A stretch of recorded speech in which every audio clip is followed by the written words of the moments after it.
BJP media நேயர்கள் அனைவருக்கும் வணக்கம். நான் சேகர். இந்த திராவிடர் கழகமும் திராவிடர் முன்னேற்ற கழகமும் இந்த பார்ப்பான் நம்மளை சூத்திரம்னு சொல்லிட்டான். பார்ப்பானுக்கு கீழே எல்லா சாதிகளுமே சூத்திரம்தான். இப்படி இந்த இவனுங்க தான் கூவிக்கிட்டே இருக்கான். இதுவரையும் எந்த பார்ப்பானாவது வந்து பசை உடைச்சான், இல்லை இந்த சாதியை சொல்லி இந்த சாதிக்காரனை அடித்தான், இந்த சாதிக்காரனை அதை தூண்டி விட்டான், பசை மறைச்சான். இது வரைக்கும் இந்த பார்ப்பான் எங்கே இருக்காமனே தெரியல பாவம். இவன் இது வரைக்கும் இந்த பார்ப்பான் எவனும் இப்படி சூத்திரம் அப்படி இப்படின்னு இப்போ சொல்லி நான் எங்கேயுமே தமிழ் சொந்தங்களே நீங்கள் எங்கேயாவது இந்த பார்ப்பானை எங்கேயாவது கேள்விப்பட்டிருக்கீங்களா? ஏதாவது ஒரு போல்டேஷனுக்கு வந்தான், ஒரு ஆர்ப்பாட்டம் பண்ணனா, இல்லை ஏதோ ஒன்று விரும்பத்தகாத நிகழ்வுகள் ஏதோ ஒன்று பண்ணினாம்னு நீங்கள் எங்கேயாவது கேள்விப்பட்டிருக்கீங்களா? ஆனால் வாயை திறந்த அந்த திராவிடர் கழகத்துக்காரனும் திராவிட முன்னேற்ற கழகத்துக்காரனும் சூத்திரப்பைய இவனை நீங்கள் எப்படி இருந்தாலும் நீங்கள் சூத்திரப்பைய இருந்தாம்னு அவன் சொல்லிட்டான். அவன் சொல்லவே இல்லை. நீ தான் உன் வாயில் வரது பூரா. ஏன்னா நாங்கள் பெரிய ஆளாக இவங்கெல்லாம் ஆயிடக்கூடாது. பெரிய ஆள் ஆகிட்டா உங்ககிட்ட கேள்வி கேட்போம்னு கேள்வியே கேட்க விடாமல் இவன் அப்படி சொல்லிட்டான். அந்த புத்தகத்தில் அப்படி இருக்குது, இந்த புத்தகத்தில் இப்படி இருக்குது. விடுதலைன்னு புத்தகத்தில் உங்கள் தலைவர் பெரியார் இந்த டிஎம்கேக்காரனை என்ன கேவலமாக பேசியிருக்கான். அண்ணன் சீமான் அவர்கள் வந்து தப்பாக பேசிட்டாருன்னு அவர் புத்தகத்தில் இருந்து அவரை படிக்க சொல்லுதீங்க. அப்புறம் அவர் படித்து அவர் சொன்ன கருத்தை திரும்ப சொன்னோம்னா இங்கே பெரியார் ஏற்றுப்பியே. அவர் தானே எழுதி வச்சுருக்காரு. அவர் எழுதி வச்சதை தானே நாங்கள் பேசுகிறோம், சொல்கிறோம். அப்போ அவர் சொல்கிற அவர் விடுதலை புத்தகத்தை நீங்கள் அவரை பற்றி படிக்கவே இல்லை.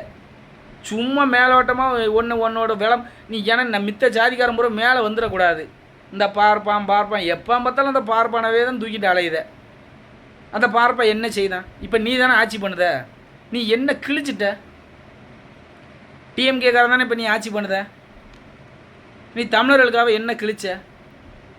ஏதாவது ஒன்றை கிழிச்சோம்னு சொல்லு. 5300 ஆண்டுகளுக்கு முன்னாலேயே இரும்பை உருக்கி நம்ம தொழில் பார்த்தோம்னு சொல்கிறாரு தெலுங்கினத்தை சேர்ந்த முதல்வர். தமிழகத்தில் முதல்வராக இருக்கிற ஒரு தெலுங்கர். அவரே நம்ம தமிழ் மொழியை பற்றி தெரியுது. அவர் ஆட்சியில் இருந்த லட்சணம் 50 கோடி ரூபாயில் கட்டின பாலம் 6 மாதம் கூட தாங்கலை. ஒரு சின்ன வெள்ளத்துக்கு அடிச்சுட்டு போயிடுச்சு. அப்போ ஒரு நல்ல தமிழன் ஒருத்தன் இந்த ஆட்சி செஞ்சுருந்தாம்னா இந்த நிலைமை வந்திருக்குமா? ஏன்னா இந்த பேர் தான் நம்மளை சாதியாலையும் மதத்தாலையும் தான் தூண்டி பிரித்து வச்சுருக்கானே. இவன் இந்த தமிழக மக்களே கொஞ்சம் நல்லா சிந்திச்சு பாருங்கள். இது வரைக்கும் எந்த பார்ப்பானாவது நீ சூத்திரப்பைய, நீ அந்த இந்த பேன்னு சொல்லி நம்ம கேள்விப்பட்டிருக்கோமா? இந்த திராவிடர் கழகத்துக்காரன் தான் ஐயையோ உன்னை இப்படி சொல்லிட்டான். எங்கே சொன்னான்? யார் சொன்னா? என்னைக்கு சொன்னான்? ஏதாவது ஒரு ஆதாரம் இருந்தால் போட்டு விடுங்க. இந்த ஒரு பெண்மணியெல்லாம் தேவேந்திர வேளாளர் சமூகத்தை ஒரு தேவையில்லாமல் ஒருத்தி சொன்னான். அவளெல்லாம் அந்த சமூகத்தில் உள்ளவங்கெல்லாம் பிடிச்சி விரட்டியிருக்கணும். விரட்டாமல் விட்டுறதுனால தான் இவ இப்படி சொல்லுதா. தேவேந்திர குல வேளாளர் சமூகத்தை யார் என்ன சொன்னான்?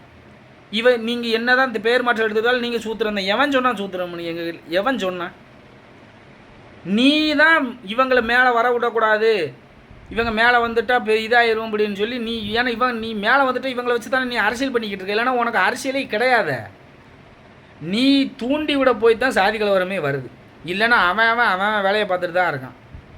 வேறு எவனுமே இந்த மாதிரி எனக்கு தெரிஞ்சு இல்லவே இல்லை. ஒன்றை மாதிரி எச்சக்கலைங்க 4 எச்சக்கலையை இருந்துக்கிட்டு தான் சாதி கலவரத்தையே தூண்டி விடுது.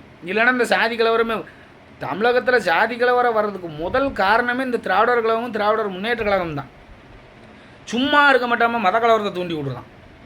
சும்மா இருக்க மாட்டாமல் சாதி கலவரத்தை தூண்டி விட்டுருதான். உங்களுக்குன்னு மனசாட்சியே இல்லையா?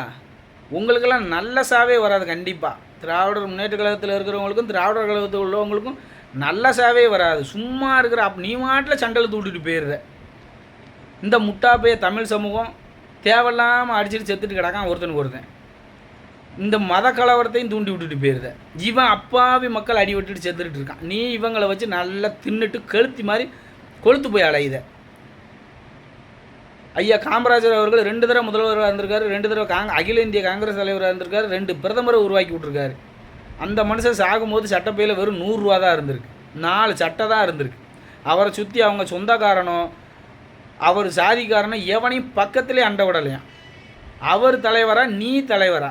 உன் சொத்தை பாதுகாக்கிறதுக்காக சாக போகிற வயசில் 26 வயசு பிள்ளையை கட்டி அந்த பிள்ளையோட வாழ்க்கையை கெடுத்த நீ அவனை ஃபாலோ பண்ணுற நீங்கள்லாம் அறிவுரை சொல்கிறீங்க. கால கொடுமை. இந்த தமிழனுக்கெல்லாம் என்றைக்கு அறிவு வர போகிறதுன்னே தெரியலை. கேட்டால் ஆண்ட பரம்பரை பேண்ட பரம்பரைன்னு பெருமை பேசிக்கிட்டு இவனுக்கு கீழே போய் அவங்களுக்கு போய் கழுவி விட்டுக்கிட்டு இருக்கானுங்க. ஆதங்கமாக இருக்குது. தயவு செஞ்சு தமிழக மக்களை இனிமையாவது சிந்தித்து செயல்படுவீங்கன்னு நம்புகிறேன். இந்த டிஎம்கேவா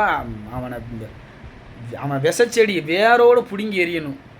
தமிழகத்தில் தாமரையை மலர செஞ்சால் மட்டும்தான் தமிழர்கள் அனைவரும் ஒற்றுமையாக இருக்க முடியும்.